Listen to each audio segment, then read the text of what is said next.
था कि जो वाइल्ड लाइफ चीफ हैं वो चीफ साहब यहाँ उत्तरकाशी पहुँच चुके हैं। आप लोग ऐसा करो कि आप लोग इनसे मिलने के लिए एक बैठक आहूत की गई है, लगभग 12 बजे के लगभग आप लोग 12 बजे उत्तरकाशी पहुँचे। तो हम लोग वहाँ पहुँचे। वहाँ आनंद सिंह नेगी जी जो वाइल्ड लाइफ चीफ थे उस समय वो थे।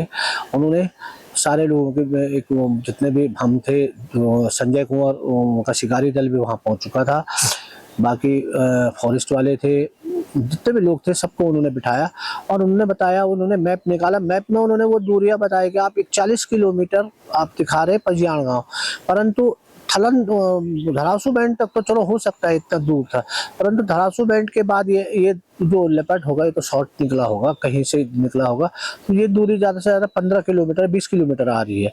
अब हम पजियाण गांव से थलन को 41 किलोमीटर समझते थे, परंतु यदि हम इसको देखें तो ये लगभग 20 किलोमीटर की आ रही है। तो इतना तो गुलदार नॉर्मल चलता है और वो दिन में भी चल रहा होगा जंगलों के रास्ते, इसलिए दूर से दूर पहुंच जा रहा है।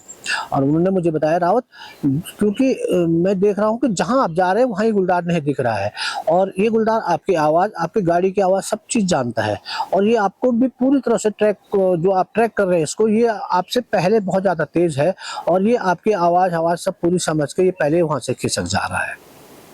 तो मेरे को बड़ा अचरज लगा, क्योंकि मेरा भी नया नया तजुर्बा था इस समय। तो इसके बाद हम फिर वहाँ पहुँचे। उसके बाद दूसरे दिन मैंने जिस ओर गुलदार गया था उस ओर उनके गाँव को चेक करना शुरू किया, उनके रास्तों को चेक किया, उनको सब चीज़ देखा। तो वहाँ भी मुझे बिल्कुल कोई वही नॉर्मल जो गुलदार थे उन्हीं की क्रैश, उन्हीं के निशान दिखाई दिए, और मेरे को पता चला कि जो ये गुलदार है, ये गुलदार इस जगह के लिए बिल्कुल नया है, और जो इन्होंने दूसरा परमिट जारी किया, ये कोई परमिट जारी करने की आवश्यकता नहीं थी। ये ब्रह्मखाल से चला हुआ वही गुलदार है जिसने अभी तक लगभग 4 बच्चों को किल कर दिया है।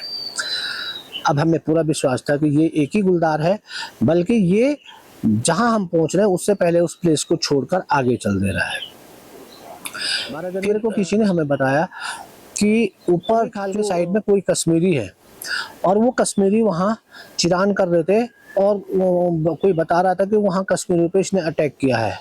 तो हमें लगभग खबर मिली 12 बजे के लगभग, और हम 3 बजे वहाँ के लिए मूव कर गए। 8 किलोमीटर चढ़ाई थी, 8 किलोमीटर जंगल से हम लोग वहाँ रात को 9 बजे उनके कैंप तक पहुँचे। हमने वहाँ देखा, पूछा उनको, तो उन्होंने बताया हाँ एक लाल लाल कुछ था, परंतु उसने अटैक नहीं किया, आया था वो। तो हमने उनको बोला कौन था, जब तक मैंने लाइट मारी तब तक मुझे एक रेड फॉक्स दिखाई दी। मैंने बोला यही तो नहीं, बोला हाँ यही है। अरे हमने बोला आपने तो हमको इतने दूर भगा दिया, ये तो रेड फॉक्स है। तभी हमारे वालिद साहब पे हमें खबर मिलती है कि आप लोग नीचे आ जाओ, इस गुलदार के द्वारा एक किल और कर दिया गया है चमियारी साइड पे। और हम लोग वहाँ से सीधे डाउन था, डाउन में भागते भागते लगभग 10 साढ़े 10 बजे हम लोग फिर थलन पहुंच गए। थलन में हमने देखा कि सामान हमारे गाड़ी में पहले से लोड था, गाड़ी तैयार है, और हमें कहा कि आप लोग सीधे गाड़ी में बैठिए और खाने के लिए आपकी व्यवस्था उत्तरकाशी है।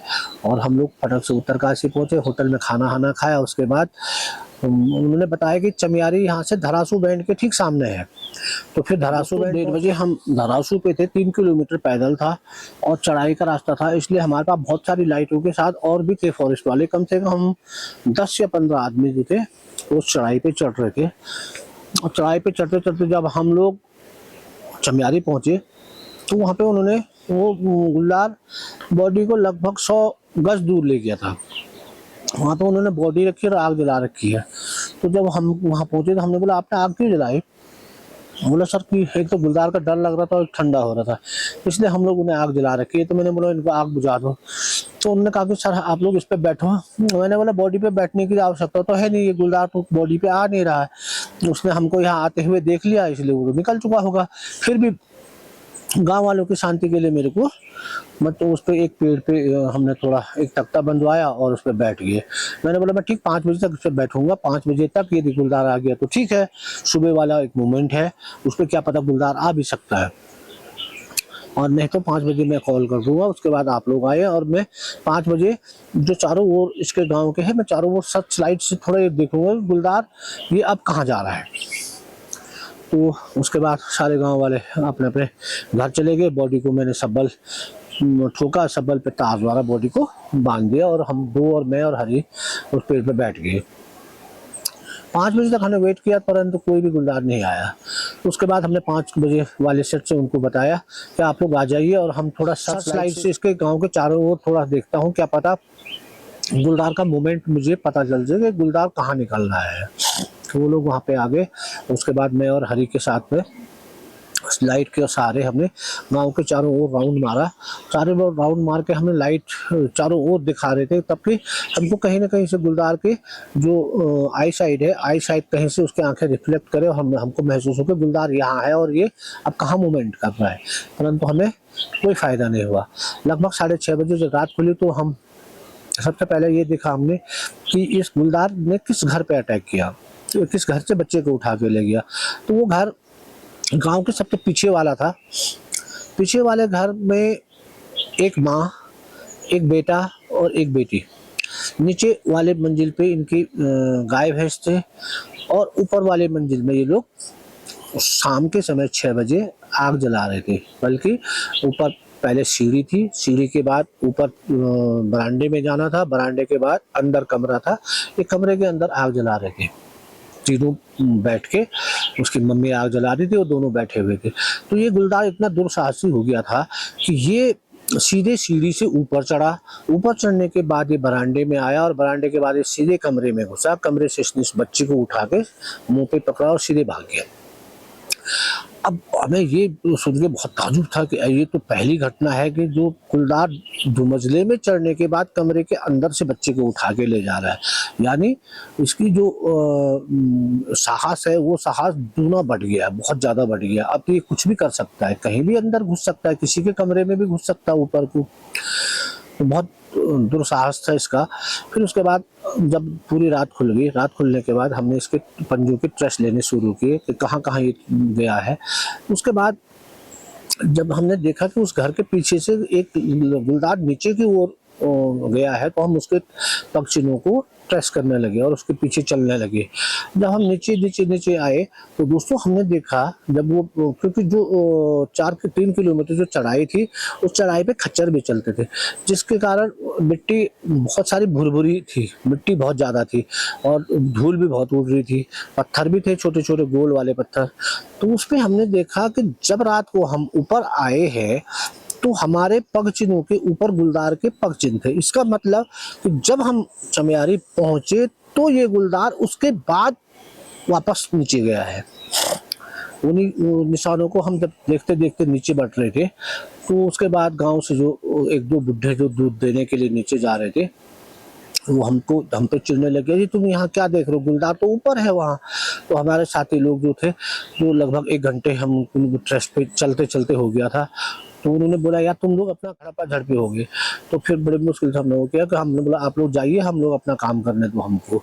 फिर हम चलते चलते चलते वो 3 किलोमीटर वो जो उसके पग चिन्ह थे, उन पग चिन्हों पे चलते चलते लास्ट हम धरासू के जो पैदल पुल था भागीरथी पे, वहां तक पहुंच गए। और इस टाइम तक हमको 4 घंटे लग गए थे पूरे। यानी 7 बजे से लेकर हमको 11 बजे दिन का हो गया था, तब 4 घंटे में हम लोग वहां पर पहुंचे। तो फिर उसके बाद पुल पे उसके निशान दिख नहीं रहे थे, तो हम पुल के दूसरे किनारे गए तो हमने देखा कि दूसरे किनारे पे भी इसके निशान हमें मिल गए हैं और ये धरासू मार्केट के बाईं ओर से इसने रोड क्रॉस करके ऊपर निकल गया है। इसका मतलब ये था कि अब ये ब्रह्मखाल की ओर चल दिया है, जहाँ से ये शुरू हुआ था। इसका जो किलिंग जहाँ से शुरू इसने की थी, इस समय ये फिर उसी साइड को चल दिया है। फिर वहाँ से हम धरासू रेस्ट हाउस पे पहुँच गए। रेस्ट हाउस पे पहुँचने के बाद हम, क्योंकि 14 दिन से हम नहाए नहीं थे, उस दिन उत्तरायण थी, इसलिए हम लोगों ने नहाए और खाना खाया और फिर सो गए। सोने के बाद आज हमने डीएफओ साहब को बता दिया कि ये जो लेपर्ड था, ये लेपर्ड अपने पुराने एरिया पे वापस आ गया है। आप लोग वहाँ माइक लगा कर लोगों को सतर्क कर दें, क्योंकि ये गुलदार अपने पुराने एरिया पे आ गया है। अब ये लोग सतर्क हो जाए, ये कुछ भी घटना कर सकता है।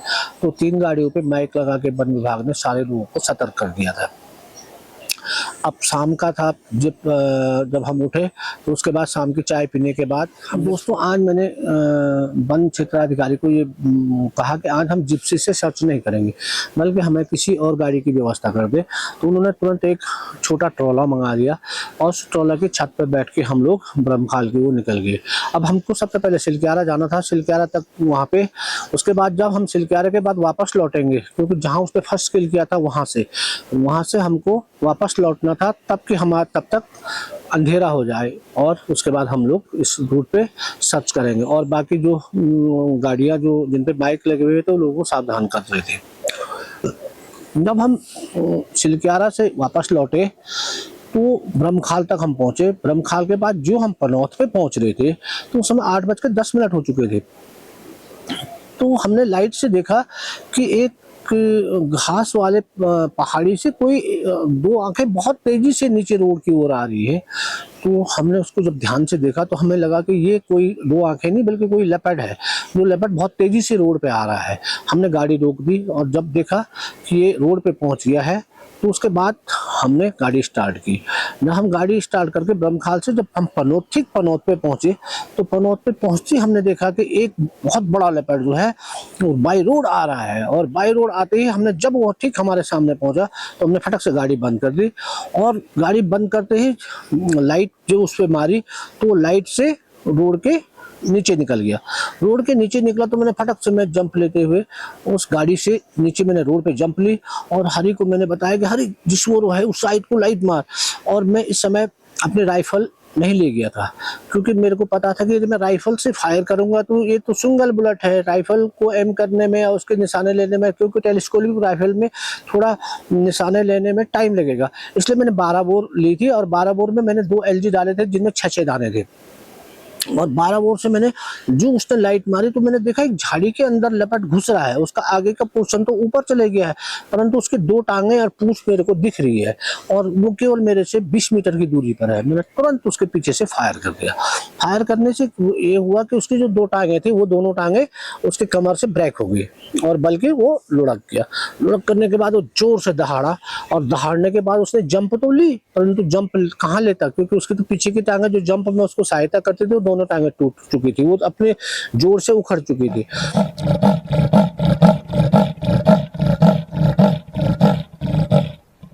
लुढ़का तो हमने लाइट पे मारा तो लेपर्ड अपने 2 पाँव से यूं चल रहा है और उसके पीछे के पाँव ऐसे उसके साथ घिसटते हुए जा रहे हैं। तो हमने समझ लिया था ये कहाँ जाएगा, तो कोई मतलब नहीं। हमने जो लाइट मारा था परंतु वो चिल्लाते हुए बहुत तेज गर्जना के साथ नीचे जा रहा था। तो उसके साथ जो कांटे की झाड़ियाँ कटी हुई थी कोई भी थी उसके पीछे के पाँव पे वो उसके साथ घिसट के जा रही थी।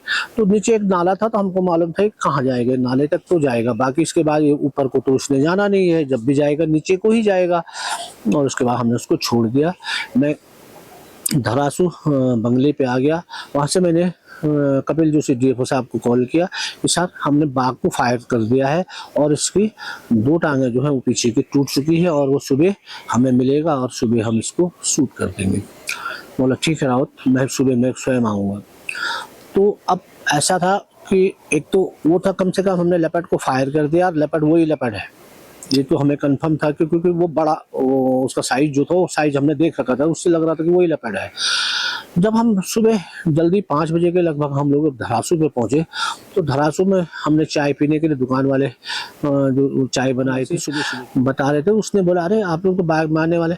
अब उसने हमें ये बताया कि अरे कल रात तो मालना में एक लड़की को बाघ ने घायल कर दिया। मैंने बोला लड़की को घायल कर दिया, कितने बजे किया? बोला रात के 10 बजे। अब हम अजमस में पड़ गए थे क्योंकि हमने बाघ को 8:10 पे वहां देखा होगा तो ज्यादा से ज्यादा 8:30 पे हमने फायर कर दिया था लेपर्ड को, फिर ये तो 10 बजे कह रहा है। तो क्या यहाँ इस प्रकार के 2 लेपर्ड हैं कि जो लगभग एक ही जैसे दिख रहे इतने बड़े साइज के। अब हमारा जो आत्मविश्वास था वो डगमगाने लग गया क्योंकि उसके हिसाब से वो कह रहा है कि 10 बजे जब अटैक किया है तो हम 8:30 बजे तो उसको मार ही नहीं सकते यार। लेपर्ड ऐसा है कि जिसकी 2 टांगें टूटी है वो लेपर्ड कहीं जा नहीं सकता है। फिर भी हम लोग पनौत पहुंचे। पनौत के बाद जो हम पनौत से नीचे उतरे तो हमने देखा उसके घसीट के निशान थे। घसीट के निशानों पे चलते चलते चलते जहाँ नीचे नाला था वहाँ एक बहुत बड़ी झाड़ी थी कांटे वाली, जो जंगली गुलाब होता है उसकी झाड़ी थी। तो वो ऊपर से सीधे उसके अंदर घुसा हुआ था। तो हम वहाँ तक पहुँचे। अब डर ये था कि लेपर्ड तो जिंदा होगा, क्योंकि इसके तो केवल 2 टांगे पीछे की टूटी हुई है, ये कब भी अटैक कर सकता है। तो हम बहुत ध्यान से उसको इधर से उधर से गौर से देख रहे थे, परंतु हिम्मत नहीं हो पा रही थी, क्योंकि कितना बड़ा लेपर्ड है और वो लेपर्ड, उसके केवल 2 टांगे ब्रेक है, वो एकदम अटैक करेगा। तो जब हमने इधर उधर से देखा तो दिखाई नहीं दिया, तो मैंने अपने साथियों को बोला ऐसा करो कि मैं थोड़ा इससे ऊपर जाता हूँ, मतलब जहाँ पे हम हैं वहां से मैं केवल 25-30 मीटर ऊपर जाऊंगा, और आप लोग इतने पत्थर उस पे मारना झाड़ी पे कि यदि ये गुलदार इसके अंदर होगा तो ये भाग किसी भी प्रकार से बाहर निकलेगा, और बाहर निकलने पे मेरे को ये जहाँ भी निकलेगा वहां दिखाई देगा, मैं इसको फायर करूंगा ऊपर से। तो वैसे उस झाड़ी के उस साइड से मैं ऊपर चढ़ने लग गया। जब मैं लगभग 25 मीटर ऊपर चढ़ गया था, तो मैं अब झाड़ी की ओर को जो मैं देखने लगा, तो मैंने यूं साइड में देखा, अरे मेरे से केवल 15 मीटर पे लेपर्ड बिल्कुल एक ऊंचाई वाले टीले पे बैठा हुआ है। और मैंने यूं जब देखा, अरे ये तो यहाँ बैठा हुआ है, हम तो यहाँ इसको नीचे नाले पे देख रहे, ये यहाँ कैसे आ गया। और बिल्कुल बहुत गौर से मेरे को देख रहा है, क्योंकि वो तो ये था कि यदि ये इधर आते तो मैं इस पे अटैक कर दूंगा। तो मैंने तुरंत राइफल उठाया और उसको तुरंत फायर कर दिया।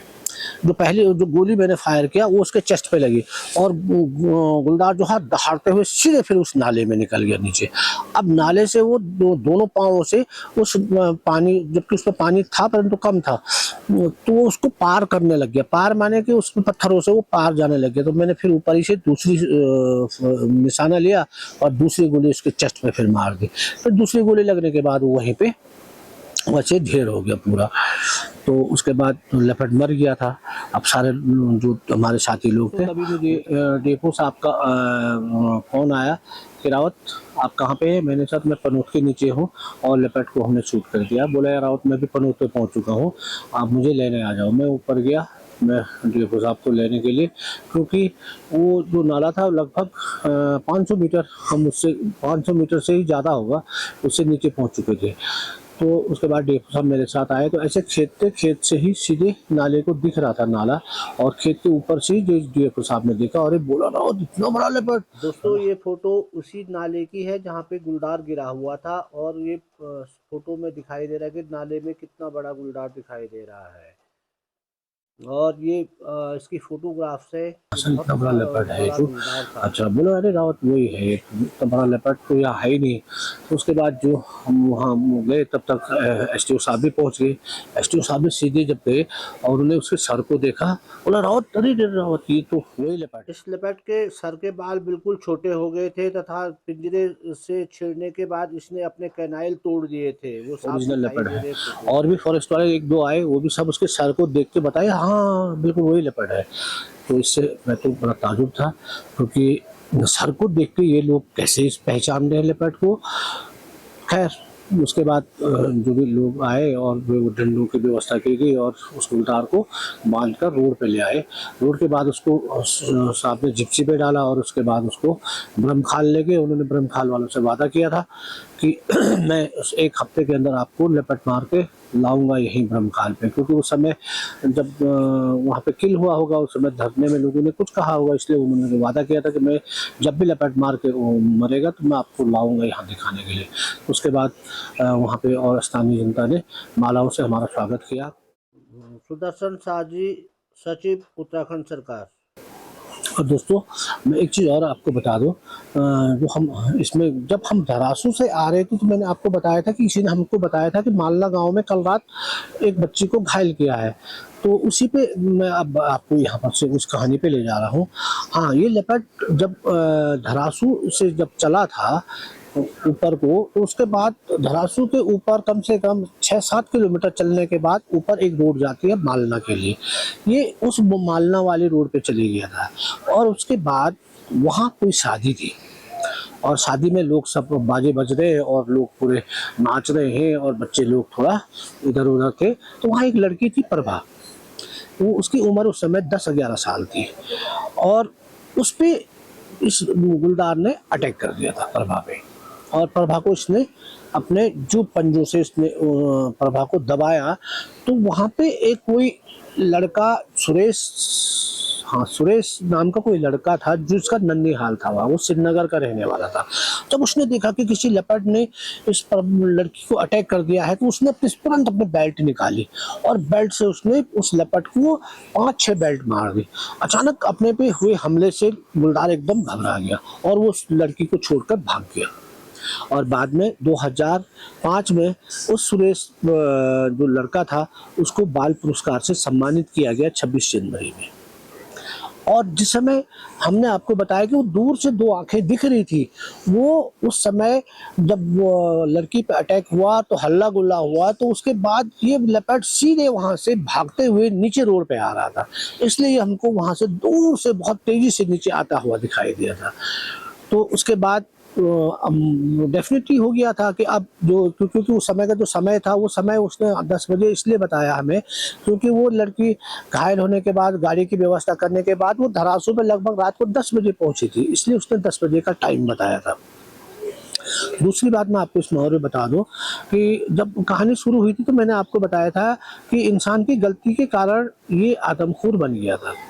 इसकी भी एक कहानी मैं आपको बता दूं दोस्तों ऐसा हुआ कि ये लेपर्ड किसी कुत्ते के चक्कर में किसी के घर में कैद हो गया था। कैद होने के बाद फॉरेस्ट वालों ने इसको वहां से कैप्चर किया और इसको पिंजरे में अपने यहाँ पिंजरे में रखा। इन्होंने इसको पिंजरे में लगभग 3 महीने तक पिंजरे में रखा और पिंजरे में ही इसको खाना आना दिया, जो भी इसका खाना मांस था इससे पिंजरे में देते थे। तो इसको आदमी के साथ रहने की आदत पड़ गई थी और उसके बाद क्योंकि ये आदमखोर तो था नहीं, इनोसेंट था, तो इन्होंने इसको क्या किया, राड़ी के पीछे वाले जंगल में कम से कम वहां से 70-80 किलोमीटर दूर इसको रात को छोड़ के आ गए थे। जब ये राड़ी की पली तरफ जंगल में छोड़ गए थे तो उसके बाद जब पिंजरे में रहने के कारण इसने बार बार अपने सर को पिंजरे पे मारा और पिंजरे में मारने के कारण इसके सर के जो सारे बाल थे वो पूरे उड़ गए थे, क्योंकि ठोकर मारते मारते इसके सर पे इसके सर जो होता है वो पूरा काला हो गया था, मतलब बाल इसके सर पे नहीं थे। इसलिए प्रत्येक आदमी सबसे पहले इसके सर को देख रहा था, सर को देखने के बाद तभी ये बता रहे थे तो सर ये वही है, वही लेपर्ड है। तो अब मुझे पता चला, जब मैंने लोगों को पूछा तो पता चला कि हाँ इसकी कहानी तो ये थी। फोटोग्राफ में यूपी की शिकारी टीम तथा डीएफओ साहब पिंजरे पे लगातार छेड़ने के बाद इसने अपने नाखून को इस प्रकार से नष्ट कर दिया था और इसमें ये धरासू पे बैठे हुए पूर्व विधायक और एसडीओ साहब, इसलिए प्रत्येक जो भी आदमी इसके सर को देख रहा था वो बोला था हाँ हाँ ये वही लेपर्ड है। और उसके बाद ये जब 3 महीने तक ये इंसानों के साथ रहा तो इस इंसानों से इसका भय लगातार हटता गया और ये अपना आप ही इंसानों के नज़दीक आ गया और ये भी आदमखोर बना। तो इसको पूरा मालूम था, इंसानों से इसको डरना नहीं था, इंसानों के बारे में सारी जानकारी इसको थी, परंतु वही यदि इसको उस समय रेस्क्यू सेंटर भेज दिया जाता तो कम से कम 5 बच्चे तो बचते।